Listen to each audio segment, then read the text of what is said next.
I remember that frigid November evening as vividly as if it were just moments ago. The Thomas family had called me last minute. Their regular babysitter canceled due to a sudden illness. Despite my hesitations, having never met them before, I agreed. I needed the extra cash, and after all, how challenging could watching two children for a couple of hours be? The Thomas residence was an old, imposing Victorian on Maple Drive, a house which the locals whispered about. Something about an unresolved tragedy involving the previous occupants. Trying to shake off the unease that clung to me like the evening mist, I rang the doorbell. Mrs. Thomas, a soft-spoken woman with weary eyes, greeted me. She introduced me to the children, Sophie and Max, a pair of twins who regarded me with unsettling, stoic expressions. After giving me a brief rundown, bedtimes, allergies, emergency numbers, she and her husband hurriedly left for their event. The house, swathed in shadows, felt suffocatingly silent. The twins played quietly by themselves, almost too disciplined for their age. As the night crept in, a sense of unease started to seep through the dimly lit halls and creaky floorboards. To distract myself, I tried engaging with Sophie and Max, asking about their hobbies and if they wanted to watch a movie. They simply shook their heads, their expressions unreadable. At around 8, a soft scratching sound echoed from the attic. "It's just the house settling," I muttered to myself. Yet when I asked the twins if they heard it too, Max whispered, "It's her. She's awake now." Chills darted down my spine. "Who's awake?" I asked. Sophie shushed Max, adding only, "We're not supposed to talk about her." Determined to not spook myself any further, I suggested we get ready for bed. The twins complied silently, moving with eerie synchronicity. After tucking them in, I retreated downstairs to the living room, trying to shake the disquiet coiled in my gut. The silence of the house was then shattered by a loud thump upstairs. Heart pounding, I crept toward the staircase, each step amplified in the hollow silence of the house. As I ascended, the air grew inexplicably colder. At the top of the stairs, I hesitated, straining to hear anything beyond my ragged breaths. Then came a murmur of whispers from the twins' room. Pushing the door open, I found the room empty, the window ajar letting in the biting wind. Panicked, I searched the house, calling out for Sophie and Max. No response. My phone's flashlight pierced through the dark, casting elongated shadows against the walls. An unbearably sweet scent led me hesitatingly to the attic door. The previously mentioned scratches echoed faintly once more. With a deep breath, drawn by some morbid curiosity, I slowly pushed the door open. The attic was suffused with the same eerie cold. Antique furniture and boxes filled the space, covered in years of dust and cobwebs. That's when I saw them, Sophie and Max, standing motionlessly in the corner, their gazes fixed on a small, old-fashioned crib slightly rocking by itself. "Sophie, Max, what are you doing here?" I stammered, stepping toward them. "They want to play," Sophie said, her voice hollow, not taking her eyes off the crib. "She's lonely," Max added, his voice barely a whisper. Confused and terrified, I reached out to grab them just as the light from my phone flickered and went out. In the surrounding darkness, I heard a soft lullaby begin to play, a chilling melody that seemed to emanate from nowhere and everywhere. The air grew oppressively thick, my breath visible in sharp puffs of white. My heart hammered against my chest as a cold hand seemed to brush against my back. I spun around, flashlight flickering back to life, revealing nothing but the empty, dusty space behind me. Grabbing the twins' hands, I all but dragged them downstairs and out of the house. not stopping until the chilling influence of the house was a mere speck behind us. We waited under the streetlight, my calls to their parents going to voicemail. Mr. and Mrs. Thomas arrived shortly after, confusion turning to horror as I recounted the night's events. They listened, faces pale, exchanging looks of veiled fear. It was then they revealed the history they'd tried to forget. Their home was known for its ghostly happenings, dating back to a century ago when a tragic fire claimed the life of a young mother and her infant. Needless to say, that was my first and last babysitting job at the Thomas residence. The shadows of what I had experienced lingered long after, in sleepless nights and jumpy responses to the slightest noise. There are things in this world we are not meant to understand, hidden in the shadows of old houses. And sometimes, just sometimes, they wake up to play.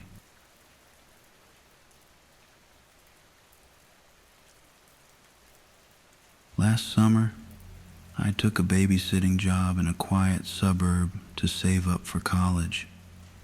It was a picturesque neighborhood with sprawling lawns and leafy trees, the kind of place where nothing much ever happened. Or so I thought. The job was simple. Look after 10-year-old Emily and 7-year-old Sam every Friday while their parents enjoyed their weekly date night. They seemed like a normal, happy family, and the kids were generally easy to handle.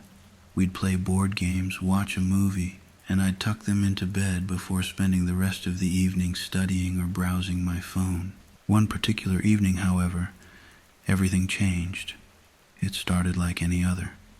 After dinner, as dusk settled over the town, we decided to watch a new animated movie the kids had been itching to see.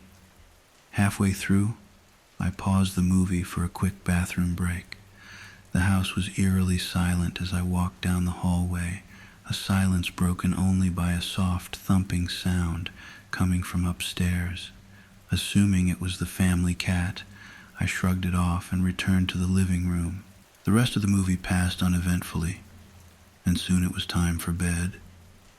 I did the usual routine, checking under beds and in closets to assuage their fears of the dark, and ensuring the nightlight was on.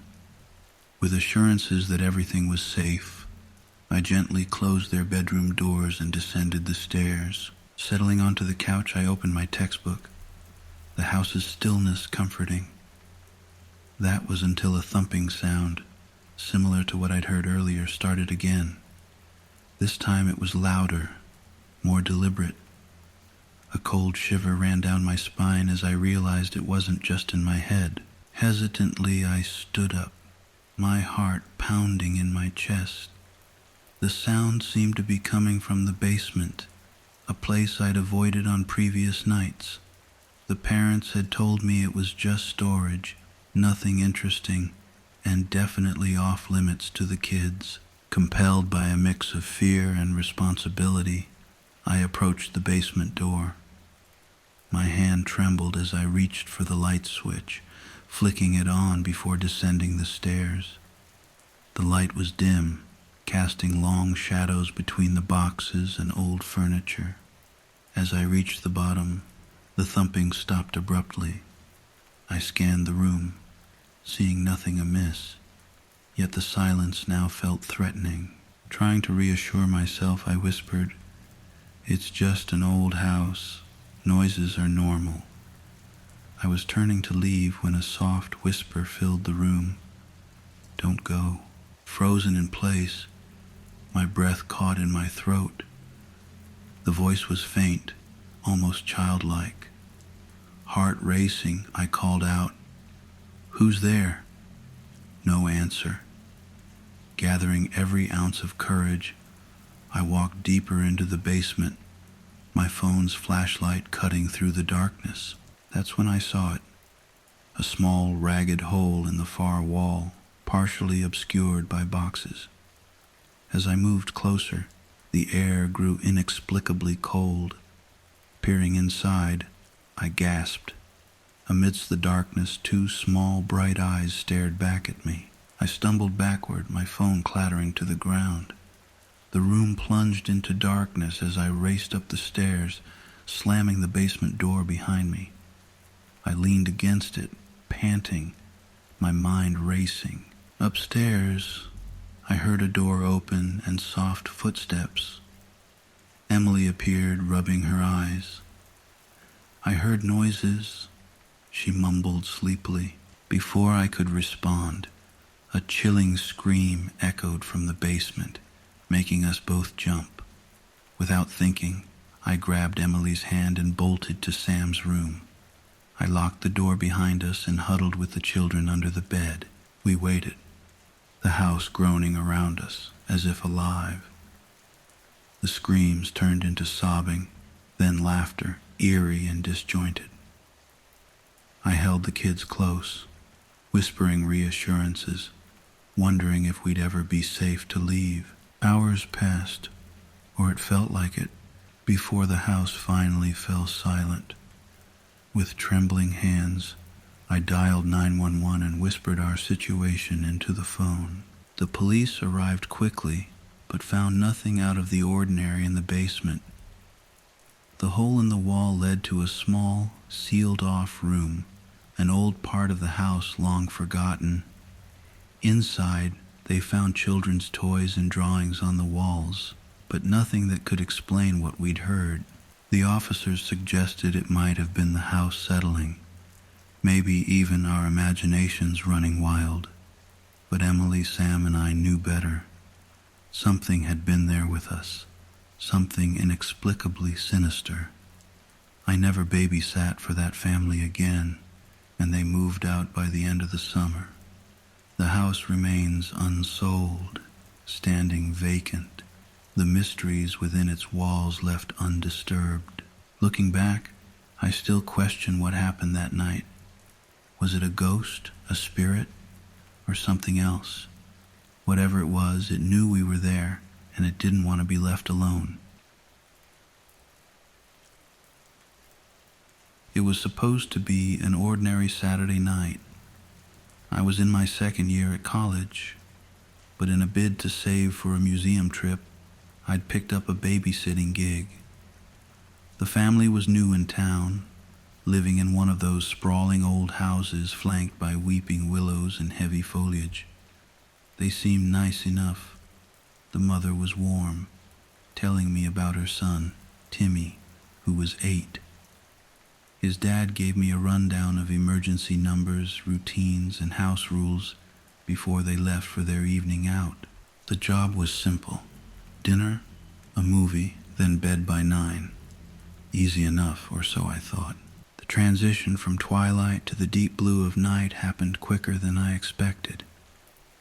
Timmy and I had just settled down with his toys when a gust of wind rattled the windows.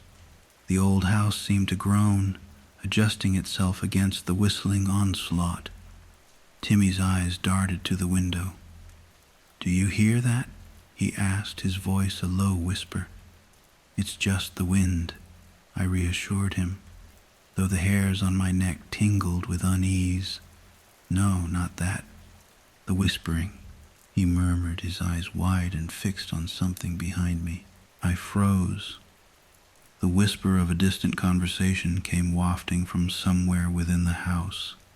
Rationality suggested it was just old piping or wind through the cracks. Yet this felt different, personal, intentional.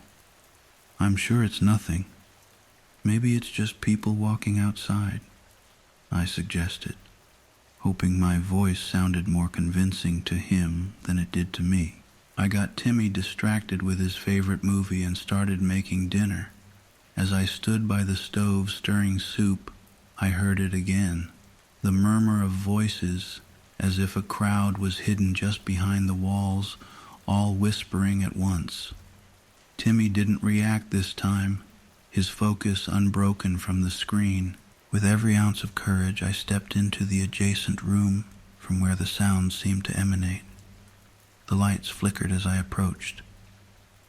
"Hello?" My voice sounded small, swallowed by the dense old walls that seemed to absorb the sound.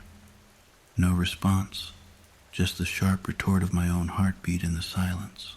Returning to the kitchen, I reassured myself it was just my imagination, spurred on by the creepy ambiance of the house. Eventually, Timmy yawned, signaling bedtime, and I escorted him upstairs. He drifted off quickly, his breathing soon becoming deep and even. I returned downstairs to the living room. Deciding to distract myself with some reading, I glanced at my phone for the time. Just a bit past 9.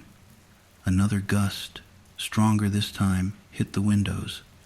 Then knocking, persistent and rhythmic. I stood, heart thudding uncontrollably against my ribcage. The peephole showed nothing but the black night and the furious dance of tree branches in the wind.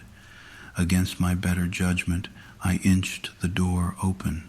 The wind barged in, bringing with it a rustle of leaves and an unsettling cold. But there was nobody there. Yet the feeling of being observed, the prickling sensation of eyes on me, was palpable. I slammed the door shut, locking it. Now comprehensively unnerved, I tried to calm my racing thoughts. It was just an old house, just the wind. But then, the whispering started again, this time louder, clearer. It seemed to come from everywhere and nowhere all at once. "Listen," a voice hissed so distinctly that I spun around. There was nothing.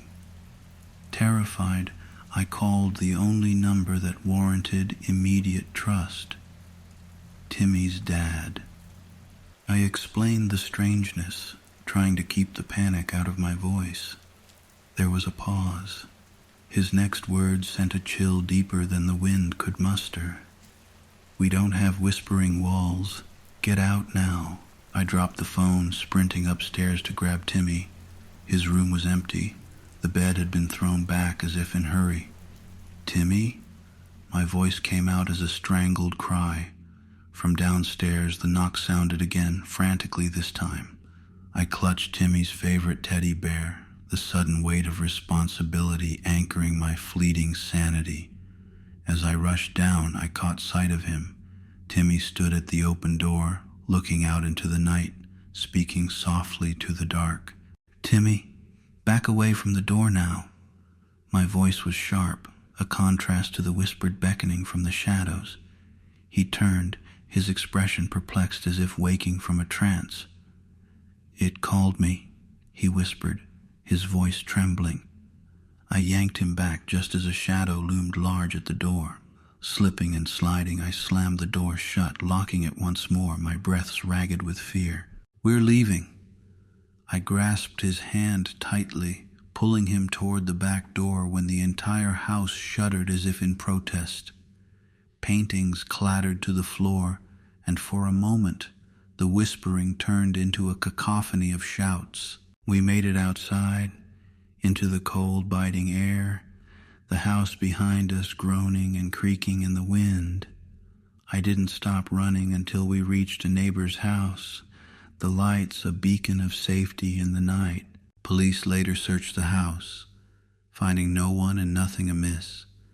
They concluded it must have been the wind, an old house settling, perhaps an animal trapped somewhere. But Timmy and I knew it was none of those. I never returned to that house. My babysitting days forever marred by the memory of that night. The whispering, the shadows, Timmy speaking to the dark. They haunt me still. As I lay in bed now, years later, in the safety of my apartment, sometimes, just sometimes, when the wind is right, I hear a faint whisper calling, and I never answer.